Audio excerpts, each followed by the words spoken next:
China में 3 साल में बुलेट ट्रेन बनी है, पता है आपको?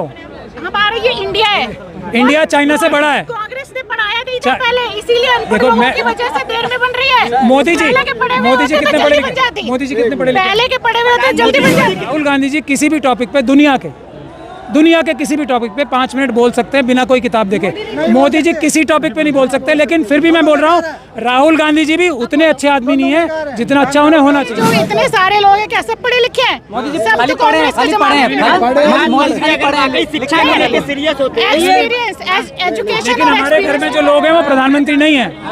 प्रधानमंत्री को ठोक बजा के 100 लाख करोड़ का जो कर्जा है पिछले 12 साल में बढ़ा है। हमारे देश में इंफ्रास्ट्रक्चर पे खर्च हो रहा है, लोगों को फैसिलिटी देने पे कौन सी खर्च फैसिलिटी? हो और ये रहा बेवकूफ हैं फिर जो बैठे हैं। बुलेट ट्रेन बन रही है, बुलेट ट्रेन कहाँ बनी है? बन रहे हैं। देखिए, बुलेट ट्रेन कहाँ पे चली है? क्यों कहाँ नहीं चलेगी? अरे टाइम लगता है, टाइम लगता है। बुलेट ट्रेन क्या मतलब? बुलेट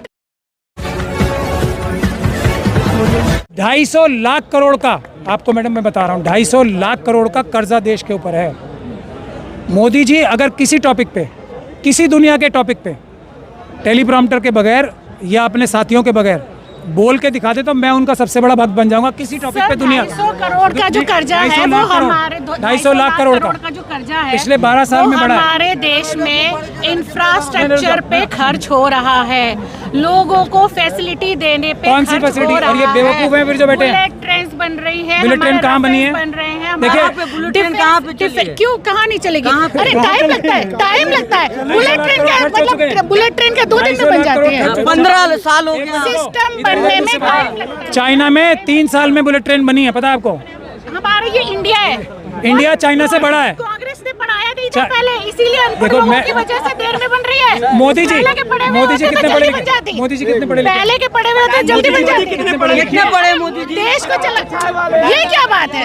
वो तो चाय वाले, वो तो चाय वाले क्या पढ़ाएंगे बच्चों को? वो ही वो शिक्षा पे क्या बात करेंगे? नहीं नहीं, आपके घर में जो इतने सारे लोग हैं क्या सब पढ़े लिखे हैं? सब तो कांग्रेस के जमाने में एक्सपीरियंस एजुकेशन। लेकिन हमारे घर में जो लोग हैं वो प्रधानमंत्री नहीं है।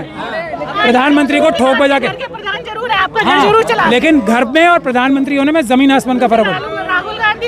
राहुल गांधी को कौन कह रहा है कि वो अच्छे आदमी है?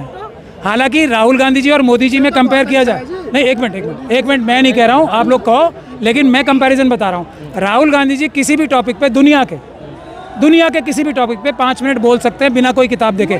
मोदी जी किसी टॉपिक पे नहीं बोल सकते, लेकिन फिर भी मैं बोल रहा हूँ राहुल गांधी जी भी उतने अच्छे आदमी नहीं है जितना अच्छा उन्हें होना चाहिए।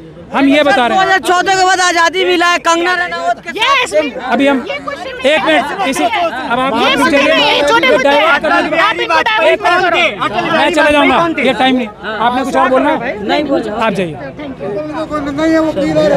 आपको बता, आप आरएसएस की जिस दिन स्कीम समझ जाओ, आप सब लोग होशियार हो जाओगे। ये पेड वर्कर जो आरएसएस के होते हैं ना, वो इसी काम के होते हैं, और खास तौर पे अब वो महिलाओं को इस तरीके से प्रस्तुत करते हैं आगे। आपने सुन ली क्या लेवल है? आज भी इतनी बड़े आंदोलन को खत्म करने के बाद तुरंत क्या शुरू हो गया, यही पॉइंट मैं बता रहा हूँ। ये गद्दारी हुई है हमारे साथ। इसी आंदोलन में जहां मोदी जी का नाम लेने पे गाली पड़ती है, उसी आंदोलन में ये खत्म होने की जो ऐलान हुआ है, ये मोदी जी के आरएसएस के एजेंट्स यहाँ पे आ गए और कितनी मतलब सभ्रांत महिला के रूप में आए। ये इतनी अच्छी महिला हैं, इस तरीके के लोग इन्होंने अपने कार्डर्स पेड वर्कर्स रख रखे हैं। ये है देश का जहर सबसे बड़ा।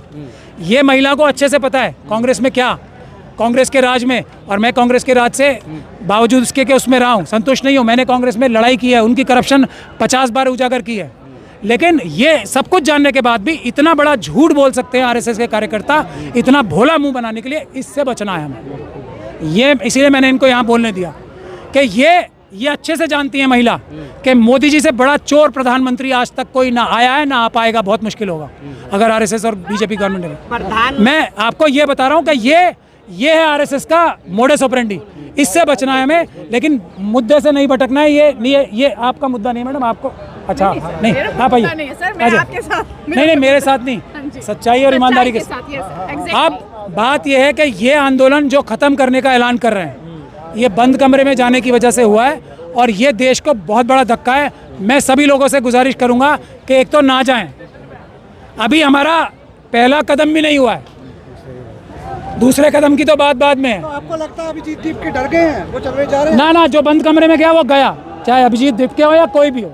जो बंद कमरे में गया, जिसने ट्रांसपेरेंसी नहीं रखी, वो गया, चाहे राघव चड्ढा। आप अभी ये बोल रहे हैं कि जो ऑर्गेनाइजर थे वो सब डर गए हैं, इसलिए वो नहीं, मैं डरने की बात नहीं बोल रहा। डरना एक तरीका होता है, और भी बहुत सारे तरीके होते और क्या तरीके होते हैं? हैं। और लालच, तो आप बोल रहे हैं कि उनको लालच दे दिया गया है। वरना यहाँ से क्यों गए? क्या हाथ आ गया बताओ मुझे? अब सीजे सर हाथ में क्या है? ये लोग कह रहे हैं कि बातचीत हुई है, तो उसमें बातचीत ये हो रही है कि किसी के ऊपर कोई कार्रवाई नहीं होगी, लेकिन जुनैद यहाँ ये खिला रहे थे, उनकी यहाँ पुलिस गई। ये सब बेकार की बकवास बातें हैं। क्या कार्रवाई ना हो ये हमारा एम था, या देश में शिक्षा ठीक करना एम था?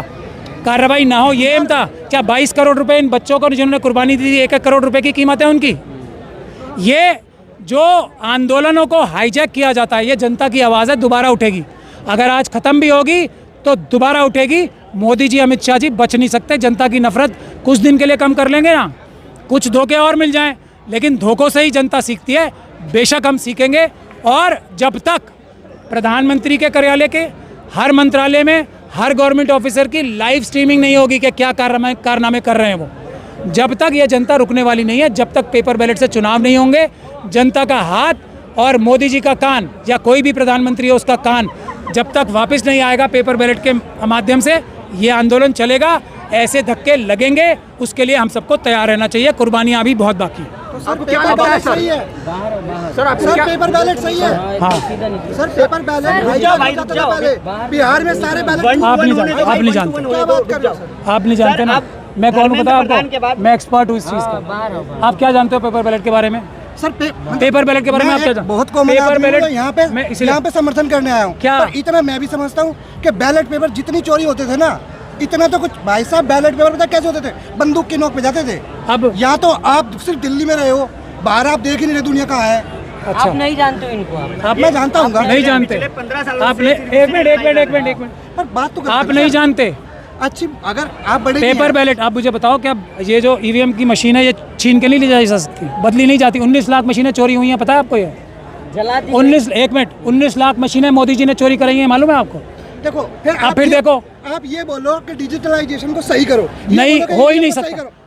अब आप कागज पत्र आप पीछे थोड़ी जा सकते हैं। कंप्यूटर हो, अच्छा एक काम करो, आप कंप्यूटर एक्सपर्ट हो, आप मैं कंप्यूटर एक्सपर्ट हूँ। अच्छा कंप्यूटर एक्सपर्ट हो आप। दुनिया में कोई एक आदमी मुझे बता सकते हो जिसने ऐसा कंप्यूटर बनाया हो जो हैक नहीं हो सकता? एक आदमी। क्या बैंक में करोड़ों रुपए रहते हैं, वो सेफ नहीं रहते? सेफ एक मिनट, एडवांस करने की जरूरत है सर। कौन से बैंक में सेफ रहते हैं? किस बैंक में धोखा नहीं हुआ है? घोटाला तो वहाँ भी हो जाता है, हर जगह होता है। घोटाला इसीलिए और चोरी में फर्क है। इसीलिए दोनों काम हो जाते हैं। घोटाला और चोरी में फर्क होता है। इसलिए कह रहा हूँ, आप मेरे पास ऑफिस में आना, मैं आपको समझाऊंगा। आपको समझने की बहुत जरूरत ठीक है है। सर। घोटाला और चोरी में कोई फर्क नहीं होता। पर सर हम एडवांस लाइन से पीछे नहीं हट सकते।